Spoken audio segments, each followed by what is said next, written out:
The world is going to a dark stage, and in this dark age, how God will redeem us and what should they do, what we need to do. I'm gonna talk about a person God called from Iran and who made a nation to deliver all mankind. Today is gonna be a good day. I know this message is going to speak to every one of us. Don't look at the quantity, look at the quality. When God called people for Him, He didn't gather the big quantity of people and ask them to come holy. It's not the quantity, it's the quality of that person. God look at the heart of a person. So today's topic is embracing holiness, the journey of God's people. In this lesson, we will learn that not many of the people are called out from the world. Before we go into the session, we will recap of all the things we learned. We learned about Eclipse Prophecy of 2024, and America is like the day of Noah. So we spoke about the judgment and how this totality, the eclipse, made America like after Noah's days. Why America is falling apart. A return of the Western gods we looked at, and we came into these 40 messages of lamentation. On that we went through the creation part, oneness of the universe. And then we went to the rebellion of the human being, fall of oneness. And after that we saw mankind built empires, and while building these empires, some of the undead spirit took hold of these empires and took over the world. We learned about that. So if you haven't watched those things, you can go back and watch it after I upload these episodes in YouTube. Now today's main lesson we are gonna talk is embrace holiness, the journey of God's people. How we need to separate from the world. So why we need to do this, and who God is calling out, and all those things we are going to discuss.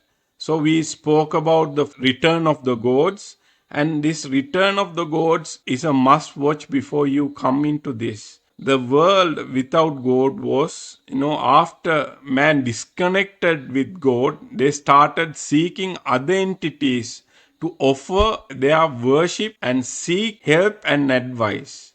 Man's nature is to worship and give thanks because he was created with a part of God's Spirit and to be one with God. There was a void when mankind separated from God and they were not able to reconcile themselves. As a result, they started seeking for places of worship and seeked help to reconcile themselves. In order to fill the void in them, fallen angels and man started their own religion. Fallen angels' main aim was to take God's place and to make man worship them. Because of this reason, some religions start emerging with the fallen angels as their gods. Some religions that were based on worshipping the creation instead of the creator. Other religions were made to make their leaders as gods, so that leaders can control to build their kingdoms and empires. These leaders seek supernatural powers from the fallen angels to gain power among the people. This was the birth of all religions and idols. The leaders and the kings worshipped the fallen angels so they could gain power and knowledge to bring people together under their rule. They created idols, made themselves as gods among the people. For example, the ruler Pharaoh was one god of Israel. He was referred to as the reincarnation of Egyptian god Horus. These idols had priests, different types of teaching and temples. Most of these new gods took hold of high places and built temples on the mountain tops and on the valleys, proclaiming their power over the world. Many of the idols people worship look like hybrid beings, a mixture of man and animal. It is because the angelic beings also look like that. Thus, we can see most of the current religions of the world worship many gods. It is because different angelic beings had different powers. No one had supreme power like our Creator. On the other hand, some started worshipping creation instead of the Creator because they saw life giving power in the creation and they saw God's work reflecting through God's creation. As a result, they started worshipping trees, stones, and other gods as God created. Because of this reason, many religions emerge in the world, like languages. The religions and gods were different kingdom to kingdom. Religion aided building up kingdoms in people's psychology and moral behavior. Without good morals, the kingdom cannot stand. Likewise, the religion canonized the moral laws give order to the kingdom. Another point is answering the psychological aspect of mankind. Main question people had was what happens us after death? So everybody is asking this life after death. The answer to this question brought stronger foundation to a religion. Some religions taught reincarnation and some carried forward the promise of God, a new kingdom as heaven and hell. Good people go to heaven and the wicked go to hell. Because of this, many religions believe in heaven and hell in all cultures of the earth. These teachings help to build a stronger religions to attract more people. Believing in afterlife gave a promise and hope for the people continue building kingdoms.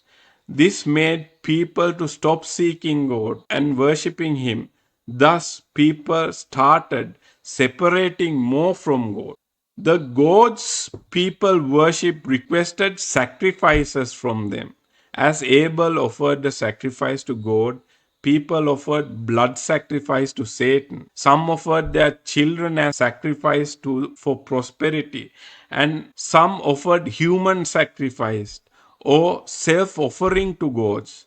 Women priests became prostitutes in the temple and committed sexual acts before their gods. And some gender sexual acts also got widely spread, show the revolution against the Creator. These false gods did everything so that they can hurt God by making people break the law. In new religion teaching, we were against one true God. As they disobeyed the first earth with sin, they started corrupting mankind with religion practices, forcing people to be a part of it. When kings and leaders offered more sacrifices, these false gods helped so they could gain more power. That's why we see the state and religion goes together. Even atheism has some effect nowadays. We can see in the world today they also promote abortion for prosperity. Aborted baby parts are being used in the medical field to make vaccines and do research on anti-aging experiments. Porn industry introduced goddesses as temple prostitutes as in the old days, and also same-sex marriages and transgender people were widely promoted by the government and also in the porn industry. Due to this, many small children are targeted to change gender and remove reproductive organs. Now the miraculous healing and medication comes from the scientists and doctors who work for governments. Some of the old age sorcerers, magicians, new age sorcerers and magicians are given power to bring people together. Unseen spiritual powers has taken hold the scientific discoveries and advances to extend their agenda. Science has become a religion to the new age kingdoms to control people to build their empires. Even the new age, without a place of worship, man cannot contain. For this reason, new age has introduced idols and influences, making man as God. This shows that even the atheists need God in their life because it is a basic need of a mankind. That's why the world now builds new idols, new ideologies to keep man away from God.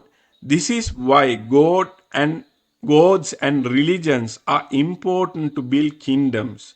Without it, everything falls apart. However, gods and religions rise and fall. All gods are forgotten, new gods taken place. Thus, we can see man created religion are not eternal.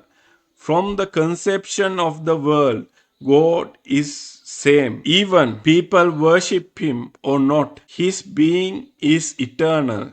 When other gods vanish by time, his name stays the same. Today I am doing this series about creator because indestructible and his name is above all. No religion can capture the vast wisdom, knowledge and power. He is responsible for his own being. We cannot create him as an idol, or we cannot define God is like this because he is mysterious. He is a mysterious God. We only can know him by having a relationship with him. All we have is a promise God gave that a redeemer would come through him to deliver us. So this is what we know from the creation itself, that there will be a redeemer coming forward to redeem us and also to bridge this relationship. So we saw that man only created religions. We are living in the same age, but we have so much of problems. Everyone has problems. They seek miracles. And if I do a miracle program here, pray for people, many will gather because people are fallen, they need things. Because the fallen, these gods cannot provide what God provides us. These idols that people have created will not give what God gives. Even miraculous healer or anyone can't give what God gives. So during this age, God is calling us out from this generation, a new chosen generation. Despite man's forgetfulness, God chose a generation to be the light to the world. He sought to build his own nation and priesthood. This was the case. They built their own religion and all those things. But what did God do? God wanted to choose himself a generation. So he calls out people from the world. Not we seek God and go to God, but God himself calls people out from the world. You are called out from the world. There was a person called Abraham. Later we know him as Abraham.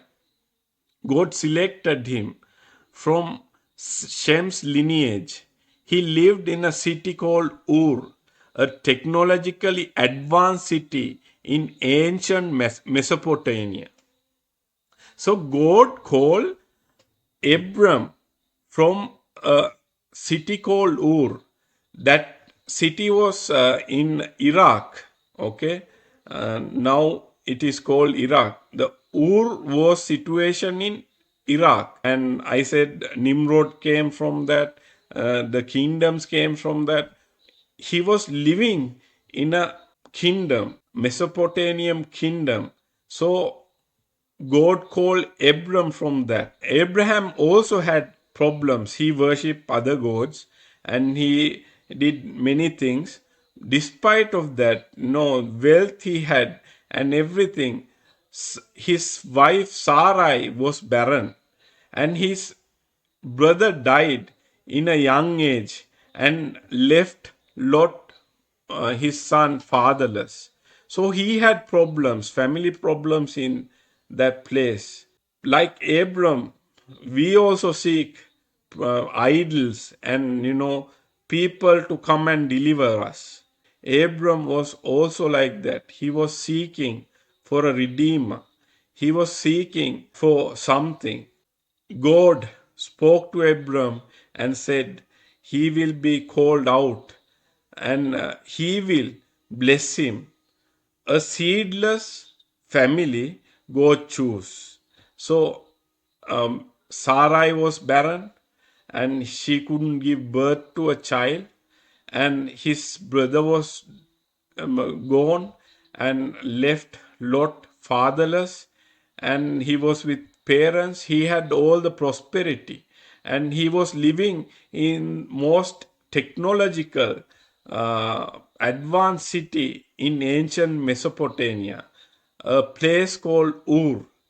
But even the city could not bless him with the with that promise of a seed, of a generation of his own. But God called him out, and God called Abraham. So God called Abram out of the city Ur while Abram was seeking help from the world. God asked him to leave his family and friends and go to a place that God showed him. He promised Abram that he would make Abram a great nation, and through it he is going to bless all nations. And God said that he will bless people who bless Abram and curse people who curse him. Then God request Abram to leave Ur, he was born, and he to and to leave all the idols and follow him to the land he has promised. By faith, Abram accepted what God had asked him to do. He took his wife and the servants and the brother's son Lot to go to the land of Canaan. He didn't wait until God blessed him with a son, but he started separating himself as God asked him to do.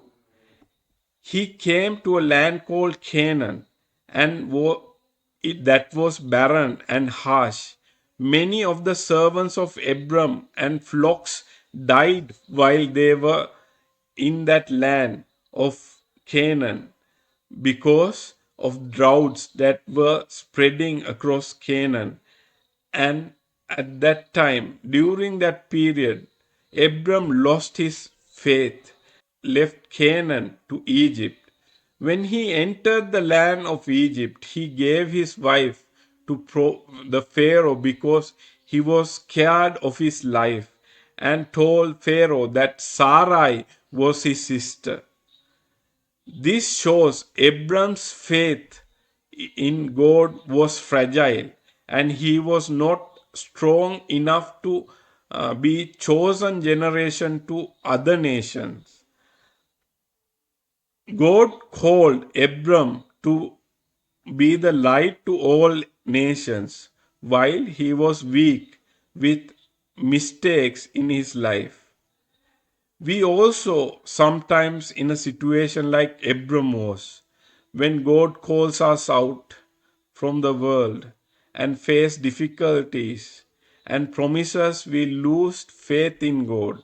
Then we turn our ways to the world. Many times we fall in our faith in God and return to our old ways. Even if we lose our faith, God has not given up on the promises. This is the time when God strengthens us and looks after us, bringing us back to the place we are called to be. Our weakness and mistakes are not greater than the mercy God has for us. Abram was not built as a great nation because he had strong faith in God, but because God had chosen him. When we trust the process of building us, we also build our faith stronger. This is His mercy keeps us afloat from drowning ourselves from the mistakes we do. Even though Abram given up Sarai, God interfered, made the Pharaoh sick, and delivered them out of Egypt. Abram's little faith God used, and God Himself delivered from the Pharaoh. And Pharaoh blessed them with wealth and all the things. In that time only person called Haggai came with Sarah, and so much of Egyptians also came behind Abram. So this is Abraham's journey. He later became Abraham.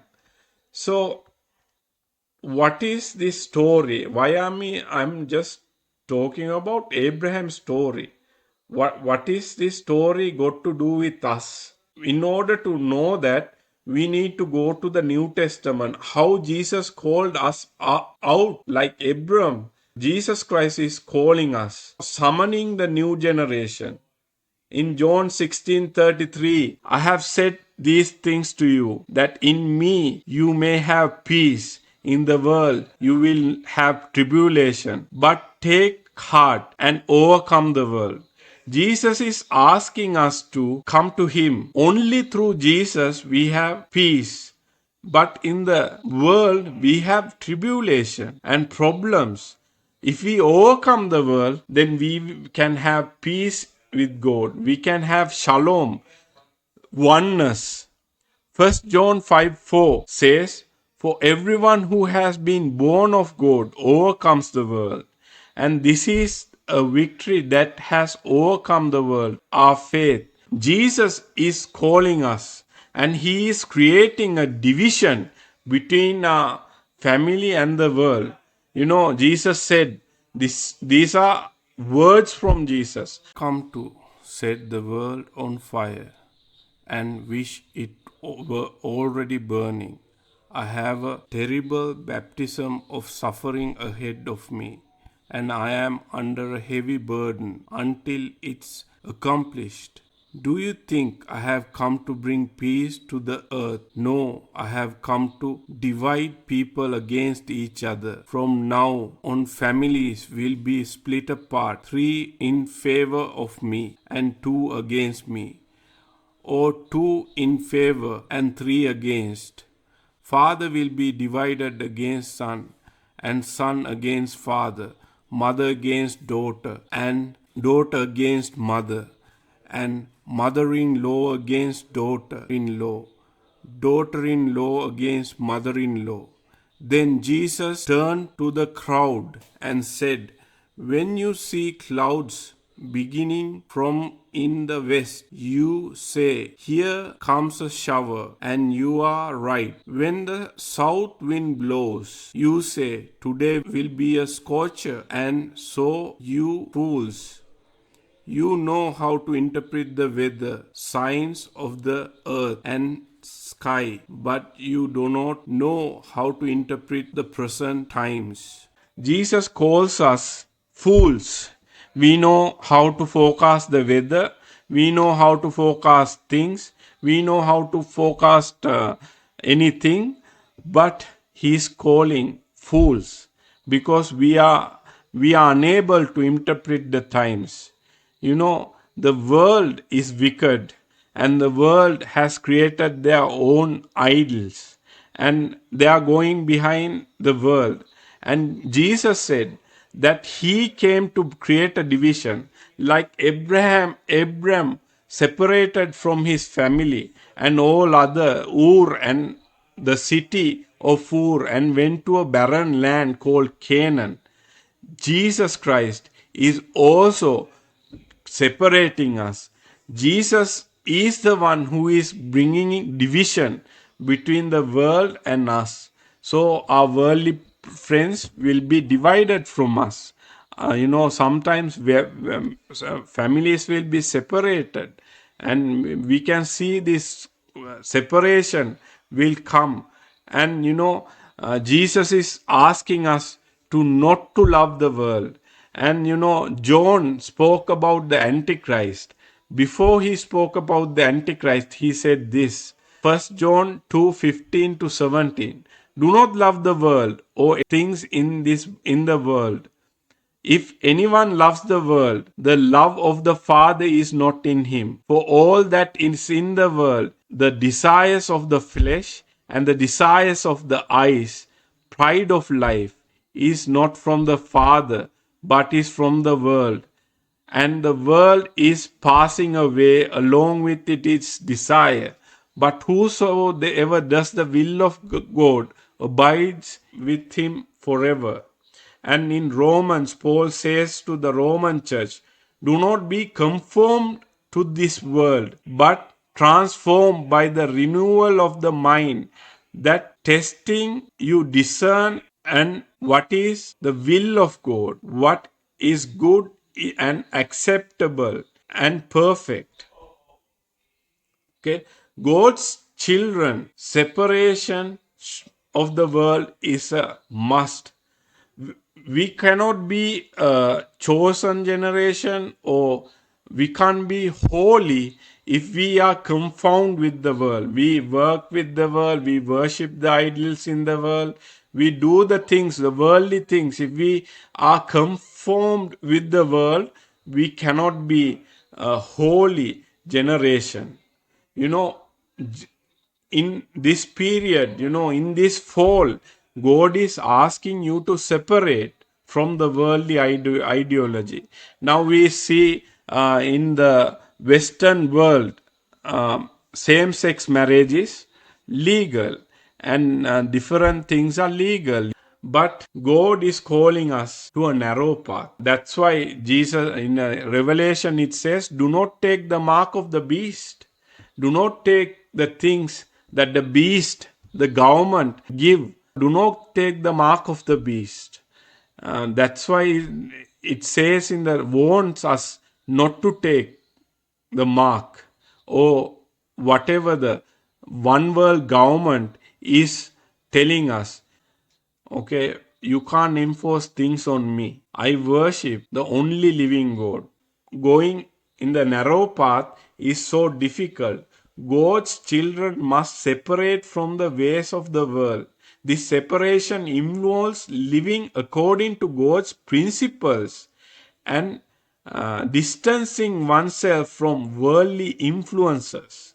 It signifies a commitment to follow God's path rather than conforming to the world's norm.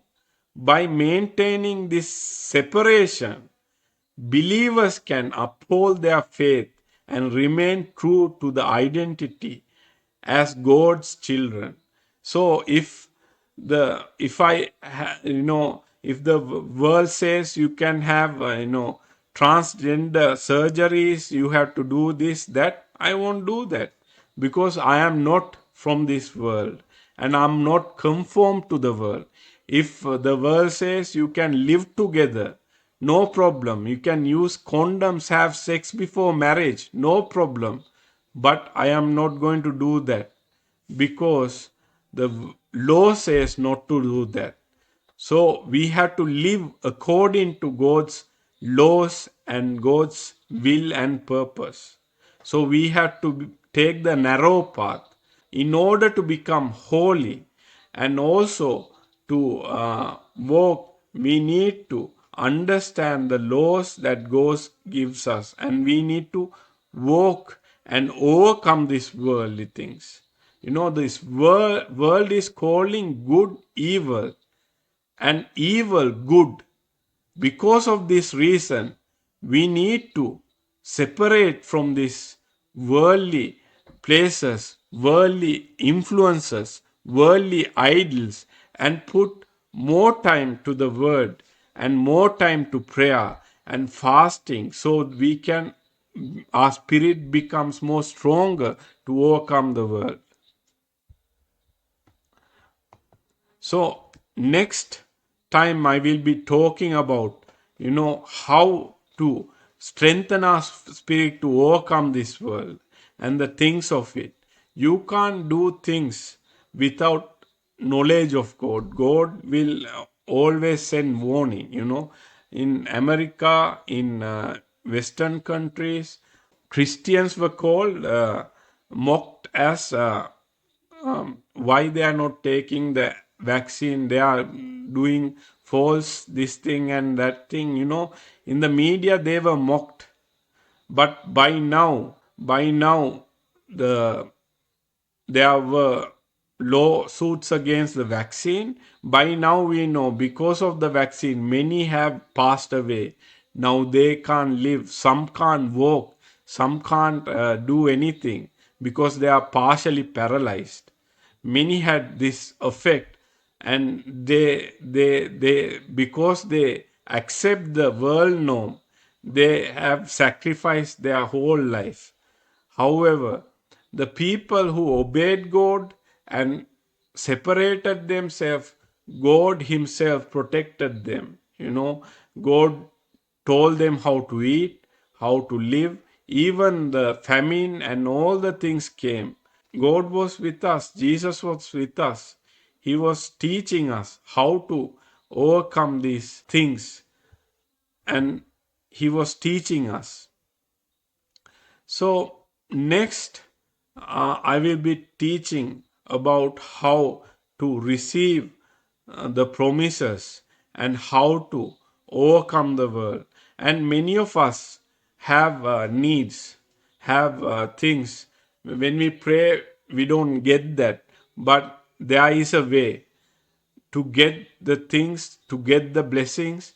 It's not going behind idols, it's going behind God, like Abraham walked. We need to walk this narrow path and receive the blessings that God has for us.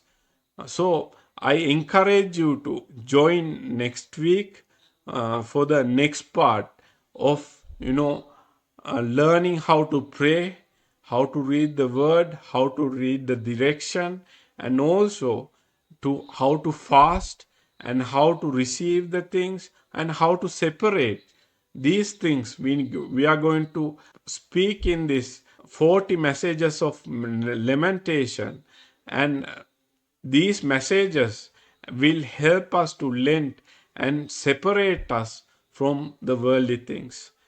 Darkness fell, a nation in despair, lost in chaos, hope and fear.